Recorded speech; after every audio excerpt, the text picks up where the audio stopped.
وأطراف النهار لعلك ترضى ولا تمدن عينيك إلى ما متعنا به أزواجا منهم زهرة الحياة الدنيا لنفتنهم فيه ورزق ربك خير وأبقى وأمر أهلك بالصلاة واصطبر عليها لا نسألك رزقا نرزق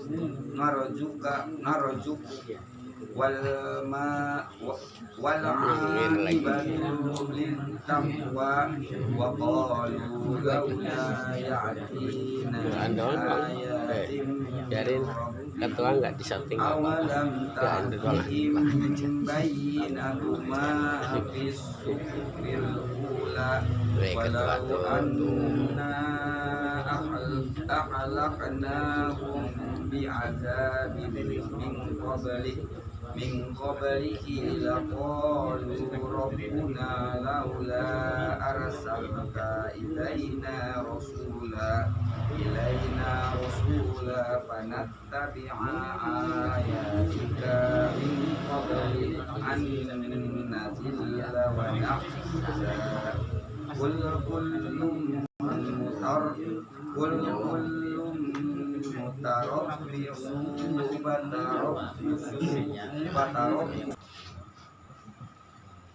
Bismillahirrahmanirrahim. Alhamdulillah wassalatu wassalamu ala rasulil karim. Amma ba'd. Qala al-musannif rahimahullah wa nafa'ana bihi wa bi ulumuhi.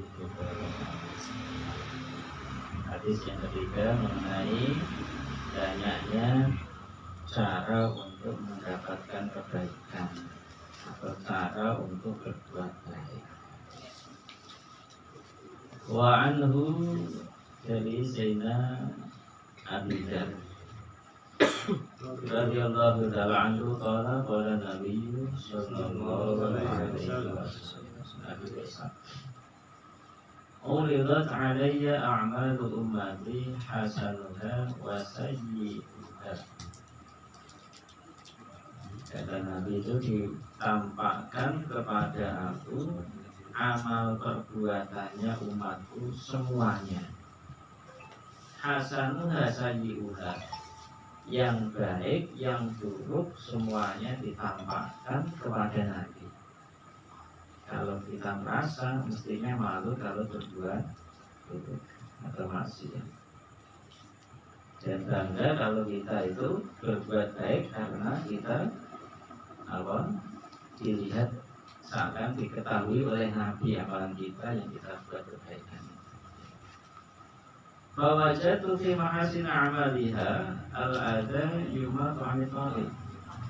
Nabi katakan, aku mendapati di dalam amal baiknya umatku itu al-adha yumatu anitari, hal-hal yang membahayakan yang dibuang dari jalan, itu masuk amal perbuatan yang baik. Wajatu fi masawi'i a'maliha an-muta'ah takunu fil masjid la tudfan. Dan aku mendapati amal buruknya umat itu di dalamnya ada nukha'ah, dahak yang ada di masjid. Berarti kan ada yang membuang dahak kalau ada di masjid. Nah, itu termasuk perbuatan yang buruk.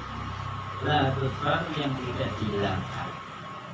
Zaman Nabi memang cara menghilangkan dahak kalau dibuang dalam masjid diuruki, ditimbun pakai pasir. Nah, kalau masjid-masjid di zaman kita sekarang yang nggak mungkin ada di dalam masjid itu dahak yang nggak ada.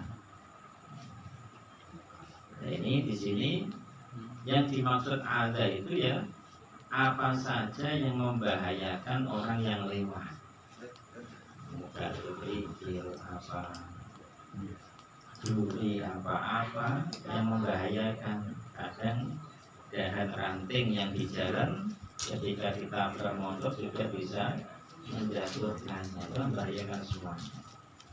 Nah, itu kalau kita mau membuangnya kelihatannya sepele, tapi itu masuk amal perbuatan yang baik yang disaksikan oleh Nabi. Ini hadis ini memberikan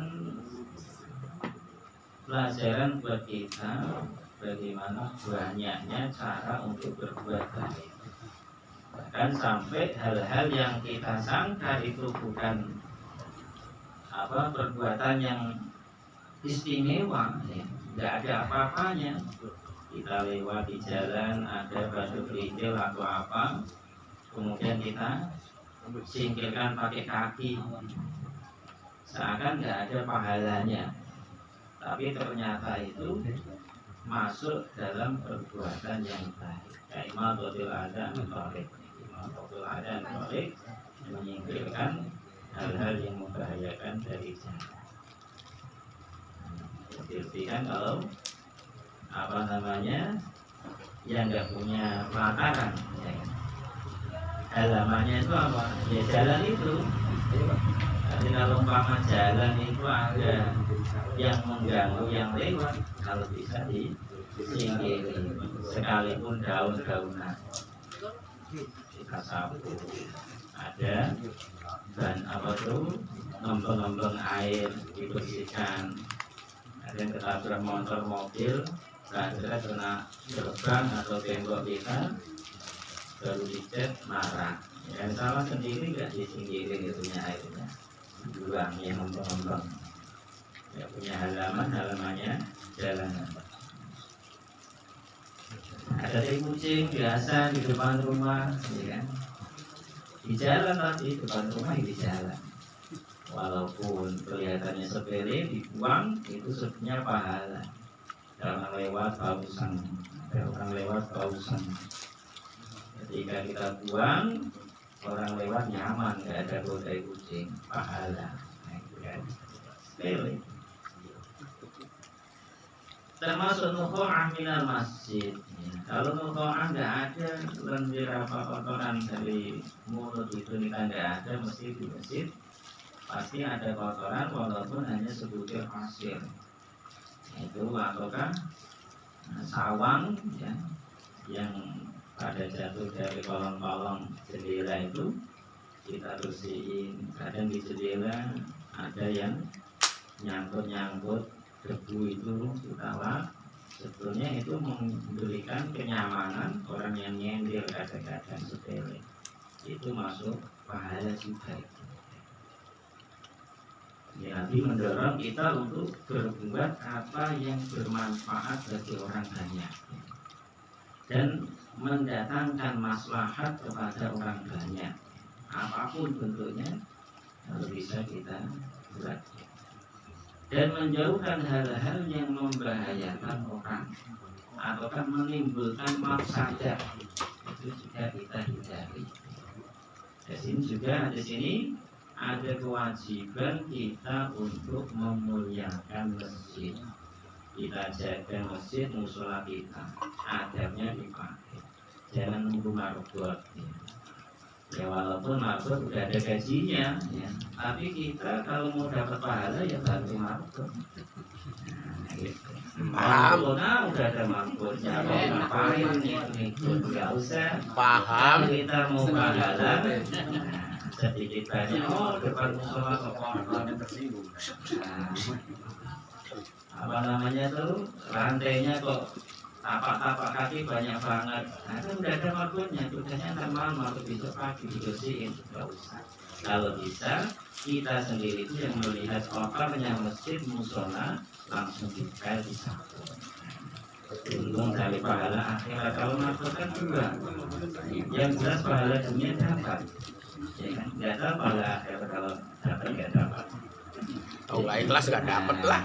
Kalau kita pasti dapat insya Allah. Nggak ada imbalan, ya kan? Harapannya tapi satu pahala Kalau marbot nggak dapat ya, Pak? Nggak dapat, Pak. Udah dapatnya di dunia. Tapi nggak tersinggung kan marbotnya? Rapatnya begitu. Ini nggak ada terus ini. Nggak ada. Nggak ada kan? Katanya bos marbot. Itu Bang Marbot. Wajar pilih mana yang ikut dia. Marbot di atas marbot lah. Tidak berbuat hal-hal yang tidak layak dibuat di dalam masjid. Kalau sekali kita bicara hal-hal yang sia-sia, apalagi hitung-hitungan duit, apalagi kalkulasi yang lain-lainnya yang tidak ada kaitannya dengan akhirat, maka itu Ada ngontrak berapa duit? pahala kita 40 tahun. Bahayanya begitu ya. Maka dijaga adabnya ketika ada di dalam masjid. Sehingga kadang-kadang 1-2 masjid itu disediakan serambi masjid untuk bagaimana bicara dunia di situ. Soalnya kalau di dalam masjid takutnya 40 tahun amalan kita buat hapus lenyap sekejap kita bicara urusan dunia. Mau dibilang gitu ya. Tapi kalau sebaliknya kotoran walaupun hanya 1 bungkus permen kita bawa keluar, itu seakan kita itu membokong bidadari keluar. Wis, waduh, ingat lo. Biasanya itu Oh, mahernya bidadari Bidadari. 1 bungkus permen itu. cuman kotoran dalam mesti dibuang. Makanya marbot itu kan ya seperti itu. Nah, Ya, bidadarinya banyak dong. bidadari itu sebenarnya banyak yang dibokong. Orang di dunia aja udah banyak kali dia. Termasuk juga nggak layak, nggak patut dibuat di dalam masjid ikhrajulih mobil lidalik, mengeluarkan hembusan angin di dalam. Mesti angin apa itu nggak tahu. Mesti yang ada baunya. Dalam ini boleh. Iya. Jadi itu juga bagian yang nggak layak dibuat di dalam masjid. Wastihbab ikhrajul awsat minha. Jadi hadis ini juga ada kesunahan kita itu untuk mengeluarkan kotoran dari masjid. Nah, kita bukan marbot. Oh, lihat tuh, Ya, paham? kita. Enak. Enak dong yang dibayarnya. Enak. Ya, alhamdulillah kita meringankan saudara kita. Kalau keterusan dikolongkan. Tuh kalau yang dibilang udah catatan, oh enak ya ada marbot, nah, itu udah catatannya jelek itu. Udah jelas. Alhamdulillah.